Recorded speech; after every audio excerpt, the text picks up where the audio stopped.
In Hinduism, we're taught ahimsa.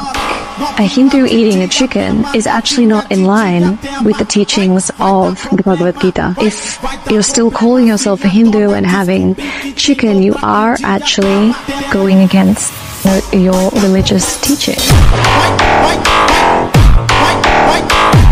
तो क्या ये मान लें कि राम मंदिर बन जाने से हिंदुत्व का, सनातन का मिशन पूरा हो जाएगा या कुछ बाकी रह जाएगा? अभी तो ज्ञानवापी बाकी है, मथुरा बाकी है। तो मतलब विवाद कभी खत्म नहीं होगा? विवाद नहीं, ये तो संवाद का विषय है। पर दूसरे धर्म के लोगों के लिए तो ये उनकी आस्था का विषय है। उन लोगों को तो दिन बेकार लगता है, तो उससे हम किसी की आंखों का चश्मा नहीं बना सकते। ये उनकी टेंशन है। हम उनकी आस्था, हमने उनके भगवान को तो बुरा कहा नहीं, उनके भगवान के कपड़े उतारे नहीं, हमने उनके भगवान को कभी जो है सबूत मांगा नहीं, उनके भगवान के खिलाफ बोले नहीं, उनके भगवान के ऊपर हनुमान जी बैठाए नहीं। हमने तो आपकी अवहेलना, पर हमने तो उनके पूरे धर्म स्थान को ही हटा दिया और वहां हमारे हटाए थे, हमने वापस लिया। क्या उल्टी बात करते हैं? हमारे राम मंदिर के जन्मभूमि पर जहाँ प्रभु श्री राम कई हजार वर्षों से ऋग्वेद, सबसे प्राचीन वेद है, उस ऋग्वेद के प्रमाण पूज्य जगतगुरु तुलसी पीठाधीश्वर गुरुदेव भगवान ने सुप्रीम कोर्ट में दिए राम जन्मभूमि को लेकर। तब हमने नहीं कहा, सुप्रीम कोर्ट ने माना है। इसका मतलब इन्होंने आधिपत्य जमाया, इसका मतलब इन्होंने कब्जा किया। इससे ये सिद्ध हो गया कि ये ऐसी जगहों पर कब्जा किए। अब जहां जहां किए वहां वहां को दे। लेकिन कुछ अपने ही धर्म के नेता भी हैं जिनकी तरफ से टिप्पणी आ रही है। आपने भी शबरी के बेर का जिक्र किया, कहा जा रहा है कि मांसाहारी थे राम। मेरा सवाल यह है कि हर हिंदू की, हर इन्हीं दोगलों को ठिकाने लगा।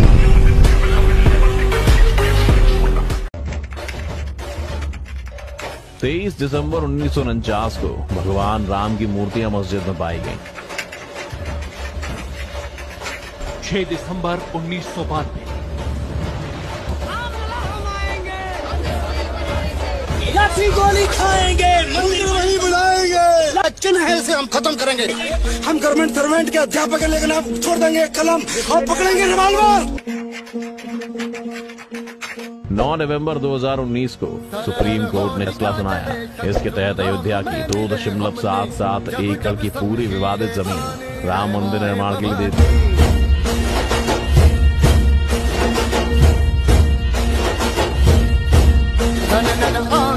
उठे शत्रु जड़ से ही मिटे, हमने बात यही मन में ठानी है माया भवानी।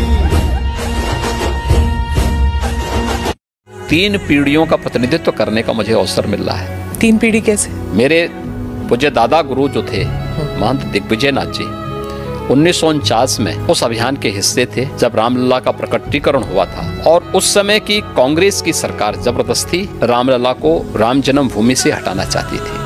1983-84 में जब श्री राम जन्मभूमि मुक्ति यज्ञ समिति बनी थी, राम जन्मभूमि मुक्ति के लिए, तो उसका नेतृत्व मेरे पूज्य गुरुदेव महंत विद्यानाथ जी महाराज ने किया। और जब राम जन्मभूमि में भव्य मंदिर निर्माण की आधारशिला प्रधानमंत्री मोदी जी के कर कमलों से रखी गई, तब प्रदेश का मुख्यमंत्री मैं स्वयं था। तो मेरे लिए तो ये बहुत ही गौरवपूर्ण क्षण था। प्रभु आ रहे हैं और 22 जनवरी को आदरणीय प्रधानमंत्री जी के ही कर कमलों से प्रभु अपने भव्य मंदिर में विराजमान हो रहे हैं। भाइयों बहनों, 500 वर्षों का इंतजार समाप्त होने जा रहा है।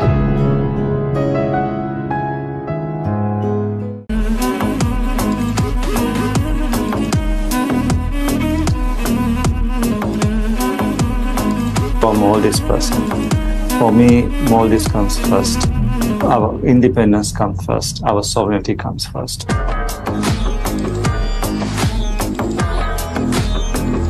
आप लोग रोना बंद कीजिए। मेरे तक आवाज आ रही है कि समंदर से अभिभूत है। उनसे मेरा आग्रह है कि वो पहले लक्षद्वीप आकर जरूर देखें।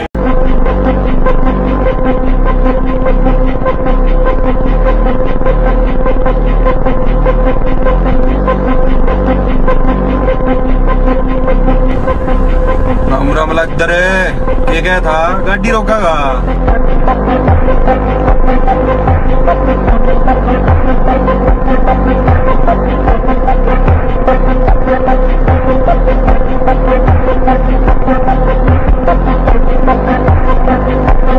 सारा सनातनी मोदी के ऊपर जान देने को लिए तैयार है। मोदी के लिए क्या बात कर रहे हो आप?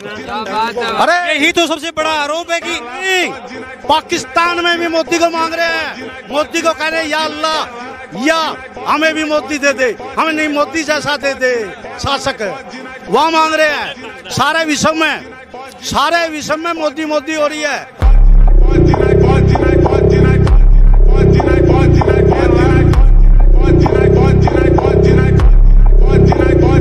राहुल गांधी प्यार बांट रहे हैं, मगर अपने साथ कन्हैया कुमार जैसे लोगों को रखते हैं जो कहते हैं भारत तेरे टुकड़े होंगे इंशाल्लाह इंशाल्लाह।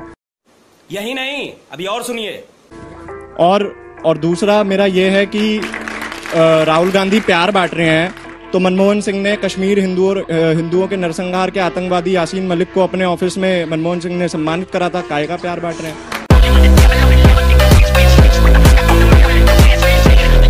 और तीसरी बात मेरी अंतिम बात कि जब इस देश के प्रधानमंत्री एक अर्थशास्त्री मनमोहन सिंह थे तो पाकिस्तान कश्मीर मांगता था। आज चाय वाला प्रधानमंत्री है, पाकिस्तान आटे की भीख मांग रहा है।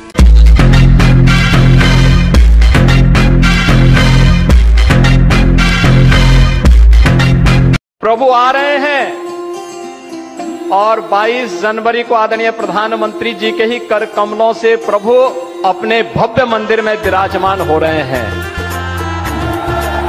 भाइयों बहनों, 500 वर्षों का इंतजार समाप्त होने जा रहा है। मेरी चौखट पे चल के आज चारों धाम आए हैं। कई लोग अभी भी कह रहे हैं कि बीजेपी इस पूरे उस पे इन्होंने अप्रोप्रिएट कर लिया है, स्टेट क्यों स्पेंड कर रहा है, सेकुलर स्टेट। पहले तो मैं बता दूं कि हमारा देश सेकुलर है ही नहीं, क्योंकि जो स्टेट 1 लाख से ज्यादा मंदिर को कंट्रोल करे एक्सक्लूसिवली, मॉस्क को नहीं कंट्रोल करे, गुरुद्वारों को कंट्रोल नहीं करे, चर्चेस को कंट्रोल नहीं करे, हिंदू के टेम्पल, उनके लैंड, उनकी प्रॉपर्टी से लाखों करोड़ों रुपया 70 साल से ले, वो अगर उसका एक फ्रैक्शन राम मंदिर पे स्पेंड करे तो ये तो मैं कह रहा हूं बहुत कम स्पेंड कर रहा है। तो सबसे पहले बात ये आर्गुमेंट चली जाती है खिड़की के बाहर कि आप सेकुलर स्टेट हैं, आप क्यों स्पेंड कर रहे हैं। 1 जनवरी 1670 को महान गौ भक्त गोकुला जाट को इस्लाम स्वीकार न करने पर